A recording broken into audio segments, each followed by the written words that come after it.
Putting out a cookbook can be this long, lonely process where everything is on your shoulders and you have to make sure everything comes together. It can be really hard, but it doesn't have to be that way. I'm going to share with you what I do when I want to put out a great cookbook that I'm really proud of that doesn't just fall on my shoulders. Hey there, I'm Jason Logston, and this is Makin Bacon, all about helping you serve your fans, grow your income, and get the most out of your blog. Today, I wanted to talk to you about a process that I just recently went through, and that's creating a collaborative cookbook. Most cookbooks are these singular type of adventures you go on by yourself, that you come up with all these recipes, you format them, put the book together, and you start trying to market it and sell it, and it can be really rewarding, but it can also be a very frustrating kind of lonely experience, especially in the middle of trying to put everything together. Luckily, I have my parents who were a small family-owned company, so my parents helped me with it, so I'm never truly alone, but it is a long and arduous process putting out a cookbook for yourself. One of the ways you can get around this kind of loneliness of creating a cookbook by yourself is creating a collaborative cookbook. It's a great option if you want to work with some other people and not go through this process on your own. It also helps a lot for the marketing aspects, building your professional network, and also offloads a lot of the work that you'd have to do on your own. It's something that I've done a few times. I highly recommend it. And if you want to put out a cookbook, but you really just don't think you have enough content or enough name to do it, then this gives you an option to work with other people to round out your offering, put out something really valuable, and make a lot of people in your niche really excited about working with you. The cookbook that I did was the Champions of Sous Vide cookbook, and it was put out with the International Sous Vide Association, which I'm the president of. We got together with a lot of the contributors and committee members from the association and people that contributed at the conference. And people put in between 1 and 5 or 6 different recipes. We packaged it together into an almost 200-page cookbook with 70 different recipes in it, and we just recently published it a few days ago. It's had a really good response. We've sold about 170 copies between pre-sale and the launch date, which has been really exciting to see the response from it.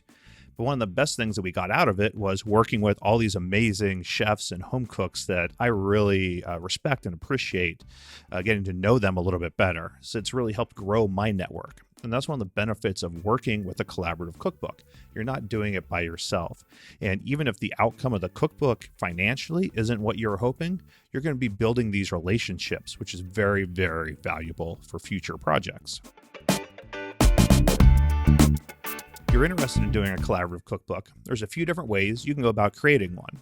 The first is that you can be almost a project manager. You can put in some of your own recipes, then you reach out to a bunch of different bloggers or chefs that work in your niche, or the niche that your book's going to be based on. You can ask them for a handful of recipes that they will contribute, including photography if they have it.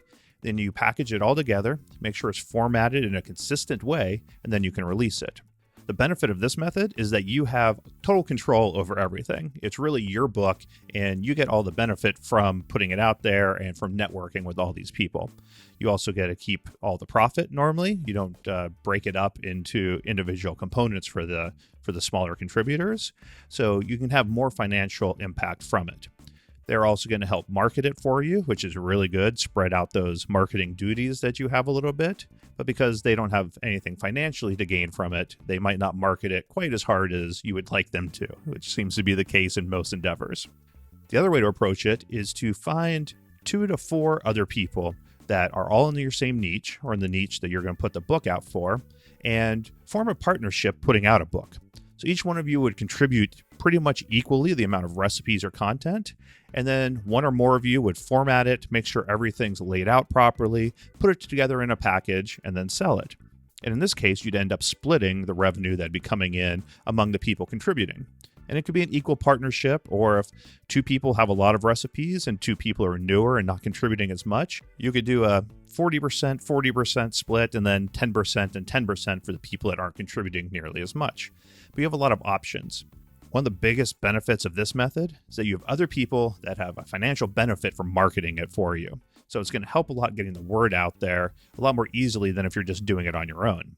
With this type of collaboration, you do have to make sure that you're working equally, and you're going to have trade-offs. You're not going to have ultimate control over the end product like you would if you were the single one putting this together. That can be good, but it can also be frustrating. It can take some load off of you, especially on design decisions. But if you feel strongly about the way things should be, you have other people you now have to convince versus just having carte blanche control over doing exactly what you want to do.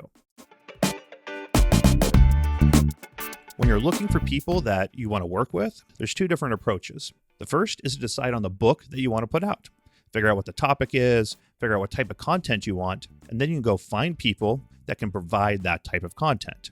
They can be bloggers, they can be chefs, they can just be friends and family. Though the more professional they are, the easier it is to get their help marketing, and generally the higher quality of content they're going to give you actually is. The other way to approach it is to come up with the people that you want to work with first, and then create a book that's going to work around the things that they can offer you. And that's generally what we did with the Champions of Sous Vide book. We knew the book wanted to be on sous vide, but outside of that, we didn't feel strongly. But we knew the specific people that we wanted to work with, or at least about half of them. So we reached out to them, saw what type of content they were giving us. Then we crafted the book based around the type of stuff that they were giving us. Either method works really well. It really just depends if there are specific people you want to work with, making sure that you are crafting it in a way that they can contribute and they're going to be excited about the project as well.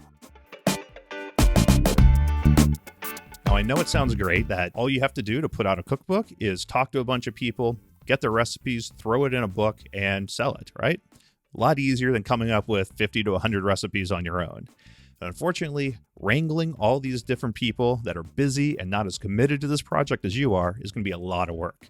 I just want to brace you for that. It's not hard work. It's not sitting down and coming up with a lot of recipes type of work, but it is sending follow-up emails and then more follow-up emails and then deadlines and then post deadlines and then post deadlines, making sure that everyone is giving you what you need.